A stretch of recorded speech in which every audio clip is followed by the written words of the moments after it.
Hello! Today we are here to discuss Wizards of the Grimoire. This was actually one of Miranda's finds at Origins, and she told me about it, and then later on she found the booth again, just coincidentally walking by when we were together, and she was like, here's that game I was telling you about. So she wanted me to stop and look at it, and of course I didn't walk away empty-handed. Of course. But before we get any further discussing this game, make sure you hit that subscribe button and the notification bell down there so you can follow along in all of our adventures and new pickups that we do blind buys on. Right. Which there are a lot. Always. All right. Rob, what can you tell us about this one? So this is a 2022 game release. Board Game Geek, it's got a rating of 5,861, but it's got a really good individual score of 8.4 is what it's rated at. It's a two-player game, plays in about 20 to 40 minutes, which I think is pretty accurate. Ages 10 and up, which I could see that. It was pretty easy to pick up. Designed by Cole and Joe Banning. Art by quite a few people here. We got Luciano Carrera, Raksonu Duhu, Pedro Kruger, and Gabriel Lopez. Published by Grimoire Games. A lot of different price points. So on their website is $38.95 Canadian. But on Board Game Geek, they had a link to a shop called All Systems Go Games at $34.99. Miniature Market had it for $32, but it's out of stock. The cheapest I could find it is on Watchtower Shop, another store I'm not super familiar with, for $29.99. Okay. So, by the way, we apologize for any popping you hear in the background. It's 4th of July here when we're recording this, and there's fireworks going off all around us. And you might hear some bats going off crazy in my chimney, because apparently my house has bats in the chimney right now. So, at least it's not in the belfry. I'm pretty sure I've got them there too. All right. So this is, I don't know if you call it a deck builder, but it's styled after a deck builder. It's a one versus one player attack. Is that why it's two-player? Yeah, that would be math. Yeah. So you're basically building your deck is really a tableau. Yeah, kind of building your spell book, I guess, best way to put it. Yeah, but you cast the spells and trigger them based upon mana that you play, similar to what you find in Magic or in Versus. Yeah. Well, all of it's the resources that you use to play your cards. Yeah. So it has that same feel as far as getting combos and trying to figure out how to build things the right way to score the most damage. As far as the quality of components, you have cards. The decks were really hard to separate the cards on. Yeah, initially. I think multiple playthroughs it'll be all right. Yeah. But that first time we cracked them open, they stick really bad. And I think it's because it's just a good, thick card. It's a good, thick card. And it has a nice feel to it. It really does. It's got a slight finish, but it's not like... It's not, but it's a matte finish, though, for sure. Yeah. And it's kind of tacky, so it's not real slippery, which is really nice, but I think that's the reason why they stick together. And, it is just a card game, so there's not anything really to speak of, other than, of course, this box, which is pretty nice. Yeah, it has a magnetic seal on the door, and has, what you would find in a typical card box, divider. There's some promo cards that are, expansion in there, a little mini expansion. So it looks like a book, though. It's got a tome on it. It's another bookshelf type game. Like a grimoire. Right. So weird. Yeah, I never did start my overdue book game collection, which is, I think, appropriate that it was overdue because we've still not started that. I still plan on doing that. So, so I think, as far as rating what's in the box, the cards are well done. I'm probably going to give them an 8 because I think the cards are pretty nice feel to them. I think they're going to hold up. You'll probably still want to sleeve them if you're going to play this a lot. I agree. But it is good card quality. And even though kind of a la Star Realms, the way you score your life, it's the same way Star Realms did it. But they also give you a free app, so you could score your life that way as well. They give you a QR code nice. In the rulebook to find it. Super easy to find. So I like that quite a bit. And even though the rules are pretty simple, they still do have a dandy little kind of cheat sheet. I didn't even look at the back, but evidently it describes the card types as well. I didn't even need it, though. Yep. So what did you rate it? I think 8's good. Okay. Yeah. All right. So moving on to themes. So one of the things is I like to see when you have a bunch of artists, you sometimes get conflicting art where things don't feel like they're part of the same world even. everything feels like it's part of the same. It really world. does. So they really did a good job of, I guess, editing or something of the artwork. No, I mean, it's definitely pretty consistent. Yeah, all of these are spells, and every card is distinct from what we've seen. We haven't seen any duplicates. So all the art is distinct on every card, and that's saying something. Yeah, and there's what 60 plus cards plus the expansion. I think there was 70 in one deck and 60 in the other, right? I think it was close to that. It was right in that range. That. But there's a lot of cards to choose from, and all of them have some kind of magical art or spell happening around the wizard or the victim of the wizard's targeting. And I think the art is really beautiful. I think that's what actually attracted Miranda to the game when she saw the art. And because this is definitely not her style of game. It's much more 100% attacky. So. Yeah, it's definitely an attacky game, and it's definitely one that's for people who. I mean, she did used to play Magic. Right. That was a long time ago. So this is definitely not the kind of game she prefers nowadays, but it's kind of right up our alley, what we like to play. Sure. So, I think, they've done an outstanding job making this look elegant. I mean, even like the cards, they almost look like there's a metal, for ring upon these cards that stands out, but it doesn't. It's just part of the paint. Yeah, but just the color that gives it that look of old paper and like what you would think in a grimoire. Right. As far as theme, the only thing I didn't like is, I don't know if you call it theme, but the font is tiny on these. Yeah. So we have to do a lot of picking up the card, particularly with our old eyes, trying to read these cards. And the other thing is there's the two decks. One is the mana deck and one is the spell deck, and they don't look very different. There's a slight color difference, but you really can't tell. And the cards look on the back almost identical. There's I couldn't find any reason anyway so far that these needed to be this close. I mean, the mana deck is used for a distinctly different purpose than the spell deck. You don't mix the cards in any way. Yeah, they could have made this be either a totally different color, brighter. Right. Or they could have made it some style that you would, doesn't have the same look as the other cards. Yeah, so I would recommend if you're going to sleeve them, have either two different color sleeves. Yeah. Or maybe a matte and glossy, something differentiated a little bit more. Because just looking at them, you could easily get these shuffled together accidentally or something like that. I know you weren't a fan of it, but the thing that, in case anybody's interested, the font really reminded me a lot of the Harry Potter Battle at Hogwarts game. Mm-hmm. That font is almost exactly the same, which I like. It's kind of thematic, but it's just not. And then as far as the mana cards, I like that they build up in power. Yeah. So there's four levels of mana, and they have 1, 2, and then they get brighter. And once you get to the 4 level, it's uber powerful. You feel like, this card is going to do a whammy on them. So. Yeah, I mean, it's nice. It's got that little slight subtle touch to it, but that adds to the gameplay. So, thematically, I think this is, very well done.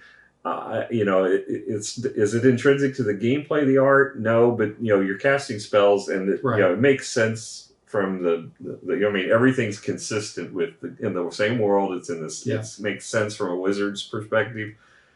I'll probably give this an 8 too. I really like the artwork, but that's the only thing that's got going for it is the artwork. Yeah. I don't know if I'd do an 8, maybe a 7.5. Okay. All right, so let's talk about the rule book. So you get this little book. Obviously, it's a little box. So you can't have too much bigger than this, but it's not a trifold. It's just it is a standard book, and it looks like a little book cover and back on it, just like what you would expect, like see in a wizard's tome, maybe. It is a total of 20, even though we got a lot of experience with those, 20, yeah, exactly. I've got them all over the place. Can't put them away anywhere because all the games are on my shelves. So 20 pages book, but two of those are the front and back cover. You've got basically a little bit of art in there. You got the setup. Now, one thing I did not like is, as you're going through the rules, it's very clear, the actions are spelled out in detail. They give you good examples. They give you a walkthrough turn session. It's really not that complex of a game. But then after that, it says you're ready to play, but you're not ready to play. There's still rules after that. Yeah. And one in particular that was important because I was getting a lot of cards because the style you were doing more of a I don't know, tacky. I was trying to build up a combo, and it wasn't really working real well, but he was drawing a lot of cards. So I had a lot of ones that were giving me cards that I could then use to decide which cards to keep and which ones to use to power my spells. And I would keep the powerful ones to attack with. And I had accumulated a bunch of cards, and I started thinking, is there a hand limit in this game? You know, because it didn't mention it in any of the rules up to that. Yeah. And then you look beyond that, and it says key mechanics. And then in there, it specifically says hand limit of 10 at the end of your turn. Well, that would have, we thankfully didn't violate that, but you know, it would be nice to have that up front. Would have been, that's kind of critical to a card game. Yeah. So, I mean, you know, to tell you you're ready to play when you're not, that's kind of frustrating. But it wasn't a huge deal. The rule book is a pretty effective tool for teaching the game, and these cheat sheets are really cool. They're useful. They're very helpful. They get all of the steps in the gameplay, and even the setup is on the top of it. The first opening phase, which is the setup. And so it's, you know, this game is quick to get to the table, and this will help you if you've forgotten anything detail. This would have been here. It would have been nice if they put the hand limit on here. Yeah. Yeah, and then on the back is all, like I said earlier. It's just a little bit of the iconography. Iconography and the colors of what the cards do. So this is really pretty much all you're going to need if you have if you got somebody who's read the rules. You know, that's enough. Miranda, this is what she would use, and it would work fine for her. I'm thinking they've done a good job on the rulebook. I'm going to stay consistent and give it an 8 on that too. I can agree with that. All right, moving on to gameplay. So you start the game out. There's a tableau of 10 cards. They're the offering pool, if you will, for your spells. And you determine a first player. Now, it's kind of weird because the first player doesn't take the first turn in the game. No, they don't. So the first player gets the first draft of these cards. And you'll take one and you immediately backfill. Then the second player picks one. And then the first player goes and picks one again, so they have 2 spells. Then the second player takes their first full turn. Right. So they get the first part of that turn is you get a spell. So now you both have 2 spells, just like you were starting. But the second player is technically at that point the first player. Right. Well, I mean, other than the fact you don't get the first pick. Exactly. So, I mean, I guess it's a little bit of a balancing mechanism there. So after that, you choose your spell. Then on a normal turn, you've had spells already in play. Those spells require mana, and that mana sits on top of the spell. Each card has a conjuring cost, if you will. And it doesn't cost anything to acquire the spell, but to cast it every time you cast it. And it's just number of cards. Like Randy was mentioned, there's numbers on one side. When playing the spells, it doesn't matter. Yeah. It's number of cards. Yeah, you just have to discard that many cards from your hand. And during the spell cooldown, you're removing one off of each of the spells that already have those cards. So eventually you'll be able to play that spell again. Right, and those just go to the discard pile. Then you're going to gain 3 mana from the draw pile, which, as mentioned earlier, ranges from 1 to 4 in power. And that power is relevant, but just not for the casting. Yeah. All right, so then you will then trigger any of the spells you want. You can trigger all your spells or none of your spells. Well, however much you got cards to cast. Exactly. So you figure out strategically which spells are going to be the most useful for you, or what order to cast them in. Oh, that's a big part. Yeah, because my hand was very, you had to play this card first in order to get the right combo to work before you played that one. Because I have one that basically you put a card on top of the deck and did that much damage to your opponent. So you want to put a big number on there, but then if you didn't have the right card, your opponent would actually get to draw next and would draw that card. But I had another card that took that let me draw a card, and I got to take that many more cards back. So I would take a 4 from my hand, put it on top, do 4 damage. Then I would reveal that card, get 4 more cards in addition to that card, and that's how I kept growing my hand. Yeah. And then I had another card that helped out with that too. And thankfully, those 2 cards between those 2 cycled each round. Yeah, they only had a 1 cooldown. Yeah, I really didn't stand much of a chance. Well, I mean, I had a couple good turns where I did some good damage myself. Yeah, but I mean, it just wasn't, my turns weren't consistent enough. But I mean, those 2 cards in themselves only gave me cards. By themselves, they wouldn't have been that bad. Other than the fact that you could deal damage. I could deal that 1 card damage. And drawing half the deck's not bad. No, I know. But I'm saying they didn't really inflict that much punishment. But I did get a really powerful punishing card, but it took 5 cards to cool down. So it was going to take a while, and I didn't get anything to remove that cooldown period. But then I got another card that comboed off that, where it let me draw more cards based upon how many cards were sitting on one. So you could get a lot of combos going, and I had to get a few attack cards to get some additional hits in there. But you can build your strategy around what cards come up and try to figure out nice combos like that. And that's the kind of thing, you know, if you're playing like Magic or what we play at Versus, you do that before you come to the table. You've already built your deck the way you want it to play, and then you're hoping those cards come out, or you got some cards that might make those cards come out more frequently. And then this is where this will be more luck-based, where you're hoping that something good will come up. You know, maybe but you're doing it during the gameplay. Yeah, absolutely. You know, and I think this one feels more like the pre-building of decks than a lot of the other deck building games we've played. Yeah. Because, well, in this case, there isn't really a deck per se, it's a tableau. But you're building that tableau out, and you're hoping that, you know, you get a luck of the draw a little bit, luck of the flop, and get some good combos. So, I mean, it's definitely got some unique aspects to it compared to what you typically see in these kind of games.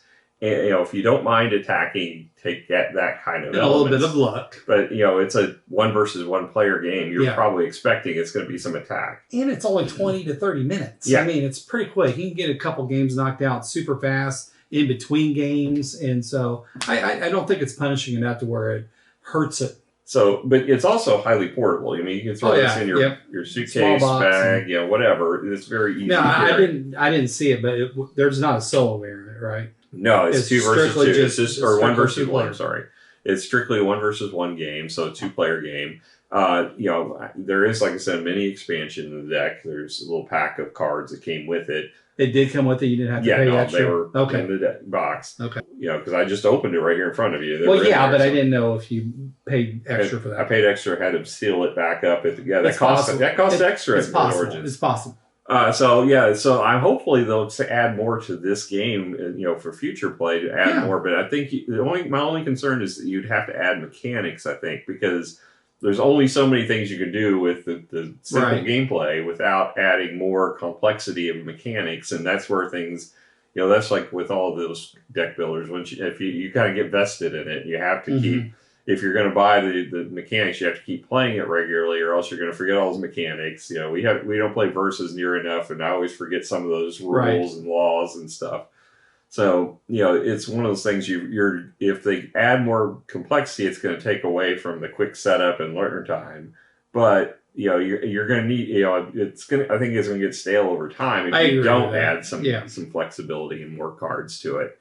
So I like it. I think it's a really good card game to, you know, travel and get that feeling of, you know, if you are a player that plays Magic or one of those games, I think this will, you know, satiate that taste if you want to play it and you can't find somebody to sit down and play it, or you didn't haul all your Magic cards somewhere. This is a much easier option. I mean, you could put one deck into a box and carry it. That's not that hard either. No, but still, and then plus it's, you know, it's a new game, so it's you can get a lot of people interested in playing a new game that maybe they could pull from experience from other games. And it's a good way to teach those kind of games. That's true too. Because it's, you know, I mean, it's, you know, those things are got a huge barrier to entry, you know, as far as the cost of getting invested in it, but also just learning. I mean, they have those starter decks that, you know, give you a better flavor, but you're not building the deck. This is teaching you some of that deck building skill during the gameplay. So I like that. And because of that, I'm probably going to give this, I think, an 8.5 is where I'm at. I was pretty impressed overall with the game. I had a lot of fun. I mean, just like any game, there is luck built into it. So you may not be as lucky this game to get a good flop of getting good combos, but other games, again, it's quick. So I think 8.5. And I think it's a good score. All right. Well, that's our thoughts on Wizards of the Grimoire. So if you had a chance to try it at Origins or picked it up, let us know what you think of it. And let us know, you know, what combos you've got going on it. You know, which ones, you know, have worked well for you if you have. You know, we'd like to hear some strategy so that Rob can maybe have a chance of beating you next time. All right, until next time. Bye. Bye.